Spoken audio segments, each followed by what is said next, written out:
Hello students. कल के class में मैंने आप लोगों को आपके प्रोज के second chapter a fellow traveller का पार्ट 1 उसका इंग्लिश में एक्सप्लेनेशन का वीडियो आपको दिया था और आपसे कहा था कि इसको ध्यान से देखिए ताकि आप समझ सकें। इसे 2-3 बार देखिएगा। लेकिन फिर भी अगर आपको कुछ समस्या रह गई हो कि आपको समझ में नहीं आ रहा है इंग्लिश से, इंग्लिश में मैम ने एक्सप्लेन कर दिया है, तो आपकी सुविधा के लिए मैं इसका हिंदी ट्रांसलेशन भी आपको दे रही हूँ इस वीडियो में।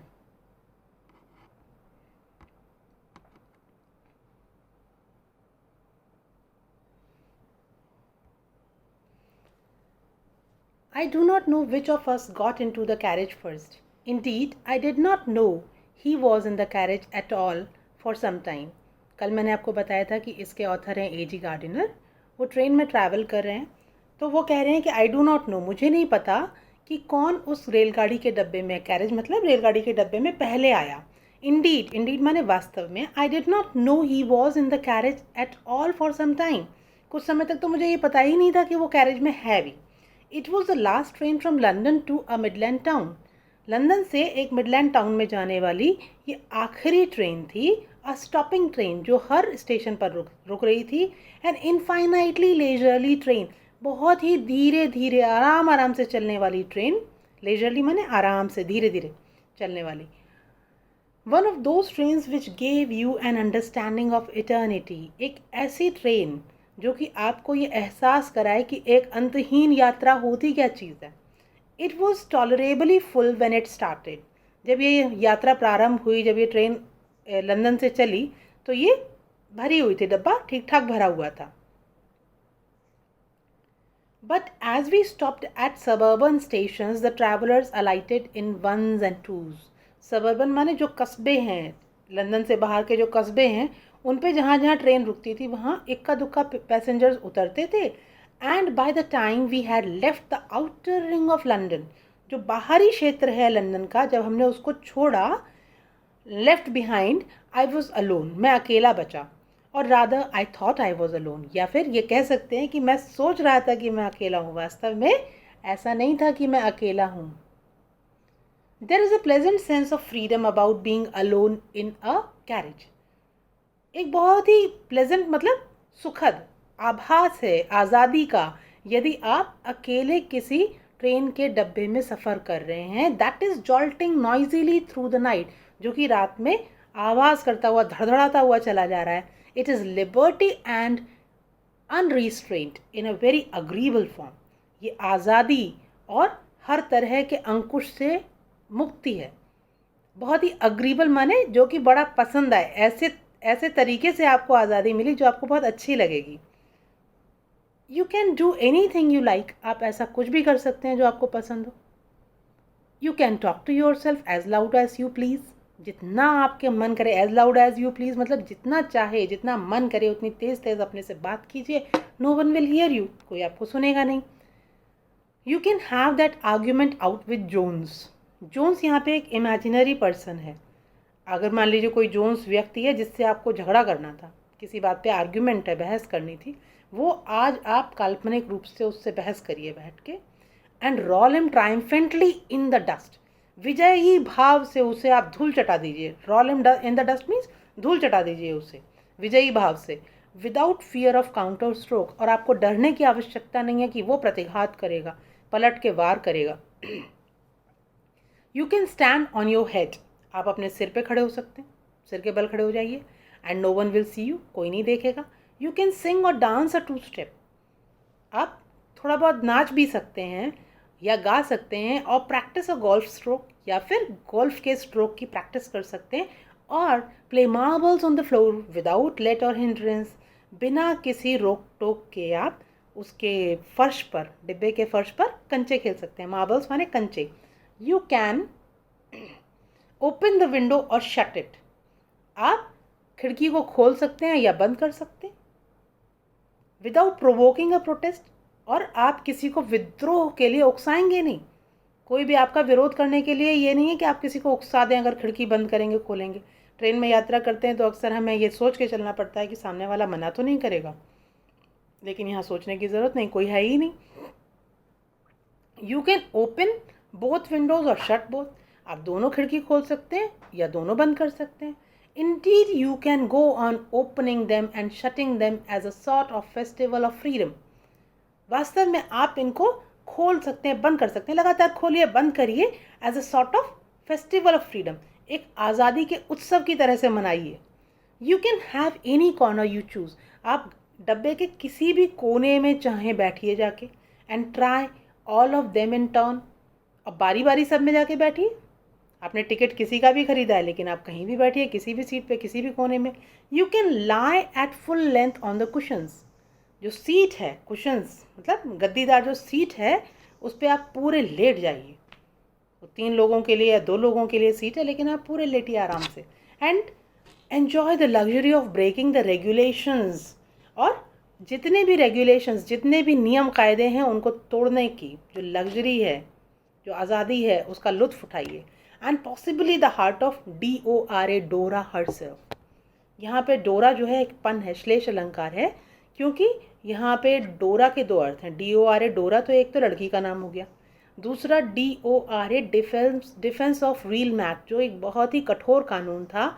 इसमें अगर आपने इस कानून के विरुद्ध कुछ भी किया तो आपको सज़ा होना बिल्कुल तय था.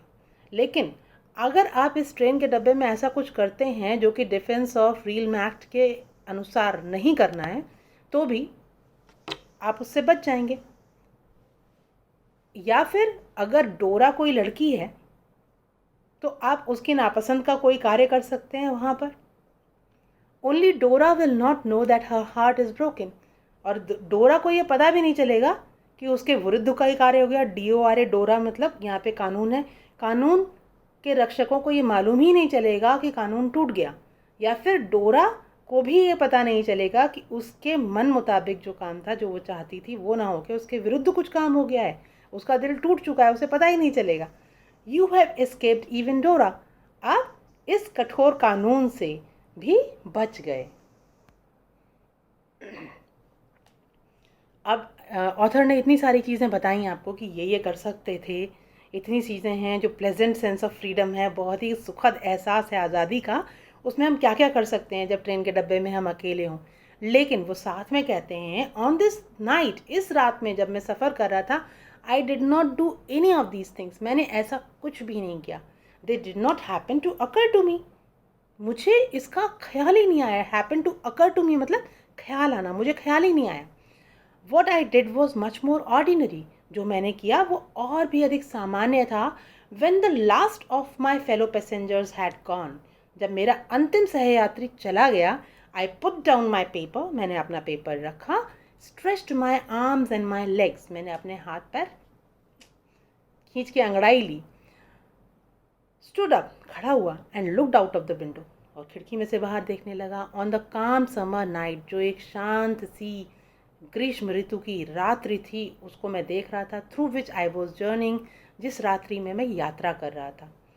Noting the pale reminiscence of the day. Reminiscence माने अवशेष, जो दिवस के अवशेष थे. आसमान में हल्की पीली पीली सी रोशनी दिखाई दे रही थी. Still lingered in the northern sky. सूर्यास्त हो चुका है, लेकिन फिर भी थोड़ी सी रोशनी, पीली सी, हल्का छटपटा सा जो उत्तरी आकाश में दिखाई दे रहा था, मैं उसे देख रहा था. फिर क्रॉस द कैरेज. फिर मैंने उस डब्बे को इधर से उधर पार किया, दूसरी तरफ आया. And looked out of the other window. और दूसरी खिड़की से बाहर देखने लगा. Lit a cigarette. मैंने सिगरेट जलाई. सैट डाउन, बैठ गया. And began to read again. और फिर दोबारा पढ़ने लगा. इट वॉज देन, और ये तब हुआ, that I became aware of my fellow traveller. Become aware of माने जान पाना. जब मैं जान पाया किसके बारे में? अपने सहयात्री के बारे में. He came and sat on my nose. वो आया और मेरी नाक पर बैठ गया. किस तरह का सहयात्री था जो आकर के नाक पर बैठ गया? He was one of those wingy, nippy, intrepid insects that we call vaguely mosquitoes. ये उनमें से एक है जो विंगी मतलब पंख वाला, निप्पी माने वेरी क्विक, बहुत तेज़ी से उड़ने वाला, इंट्रिपिड माने बोल्ड और करेजियस, बहुत मतलब बहादुर, जो कि हर किसी से अटकने को तैयार है. दैट वी कॉल वेगली, जिसे हम रफली क्या कहते हैं? Mosquitoes. I flicked him of my nose. Flick of मतलब हल्के से छू करके मैंने उसे झटक दिया अपनी नाक से। And he made a tour of the compartment, वो कंपार्टमेंट में घूम करके आया। इन्वेस्टिगेटेड इट्स 3 डायमेंशंस, इसके जो 3 आयाम हैं, लंबाई, चौड़ाई और ऊंचाई, तीनों, लंबाई चौड़ाई ऊंचाई, तीनों का निरीक्षण किया। इन्वेस्टिगेट माने निरीक्षण करना और डायमेंशंस माने आयाम। विजिटेड ईच विंडो, हर खिड़की पर गया। फ्लटर्ड राउंड द लाइट, खिड़की के चारों तरफ भी फड़फड़ा के उड़ा।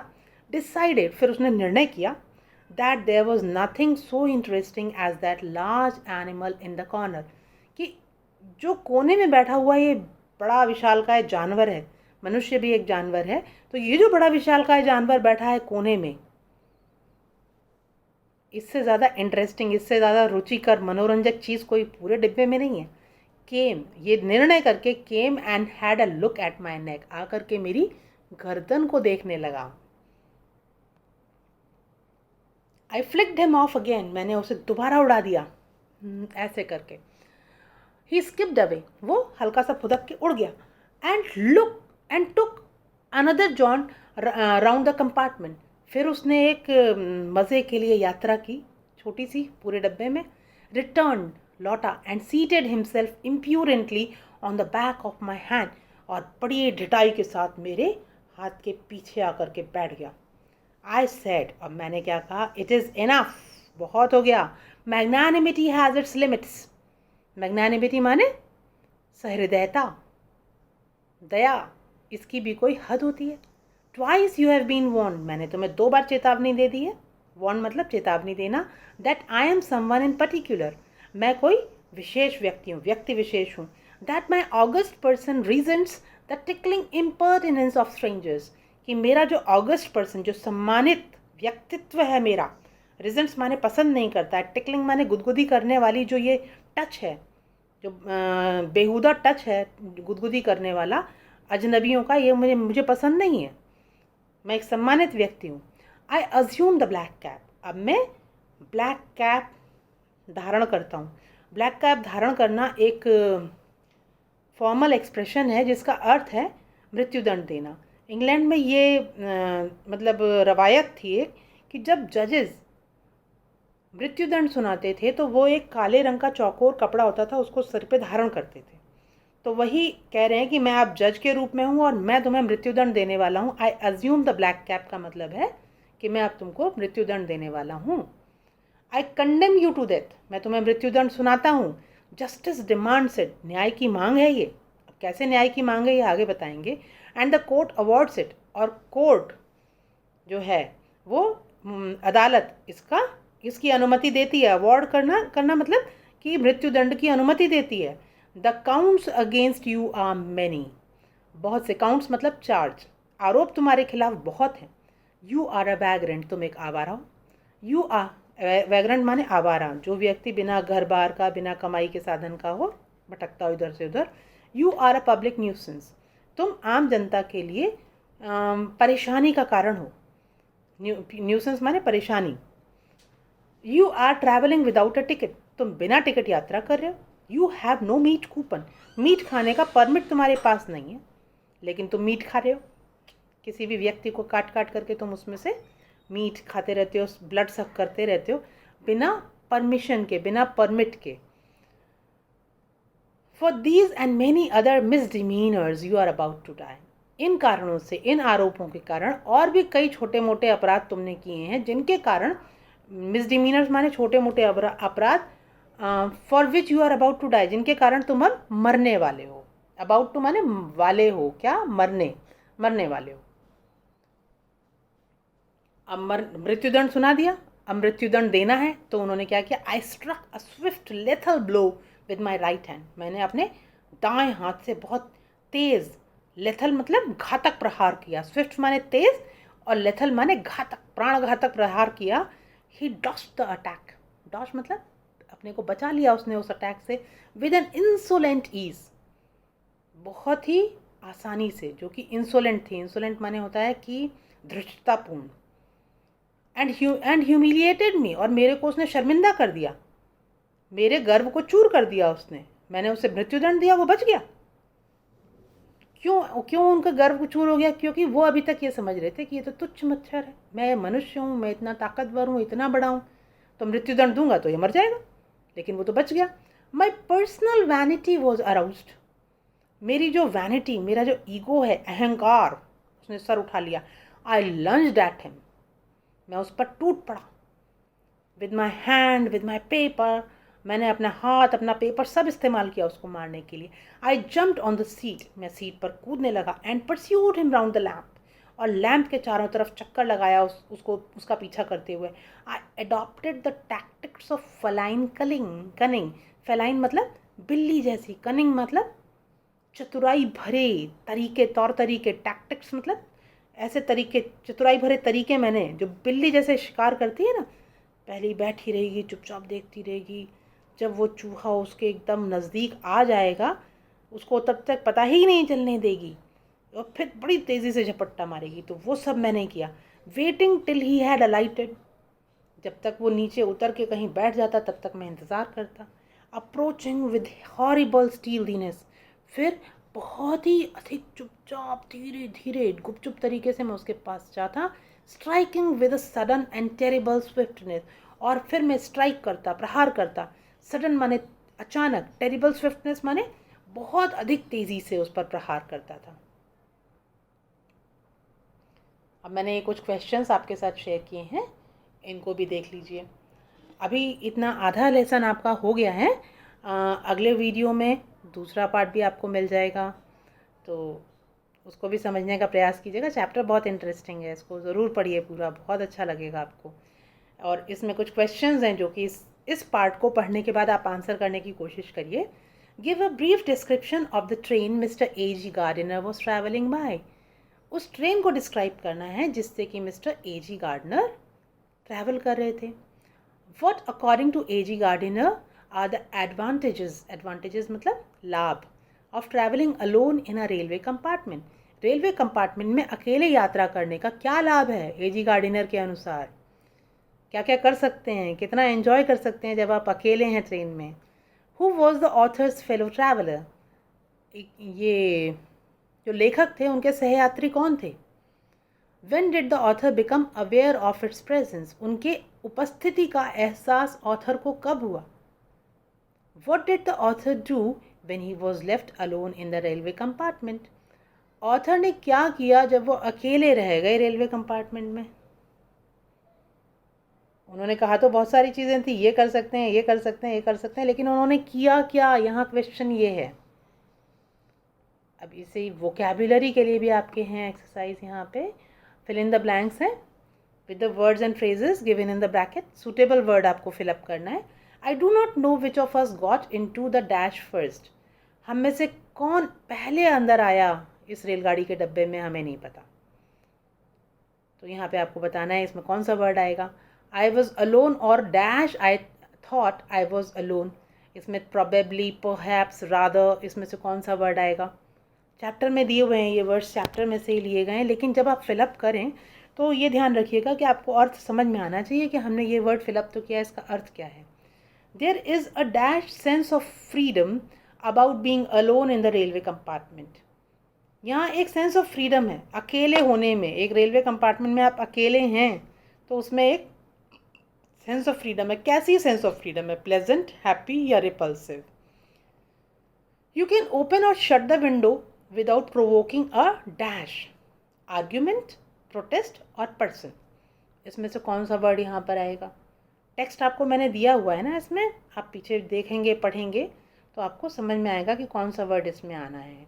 आई dash that the black cab and condemn you to death. I dash, इसमें कौन सा आएगा? वियर, पुट ऑन या अज्यूम।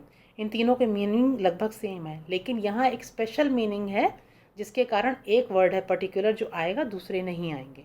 तो इसको ध्यान रखिएगा, इसको कोशिश करिएगा खुद करने की। और उम्मीद है कि अब हिंदी ट्रांसलेशन के बाद जिन्होंने इंग्लिश में सुनने की कोशिश की है, छोटा मोटा समझ में थोड़ा बहुत नहीं आया, वो इससे क्लियर हो गया होगा।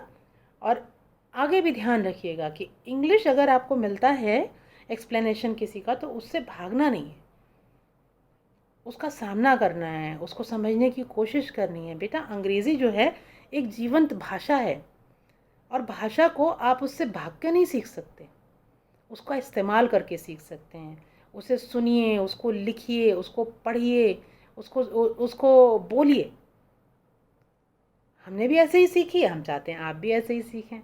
ये मतलब भाषा जो है उसके 4 अंग हैं, रीडिंग, राइटिंग, लिसनिंग, स्पीकिंग।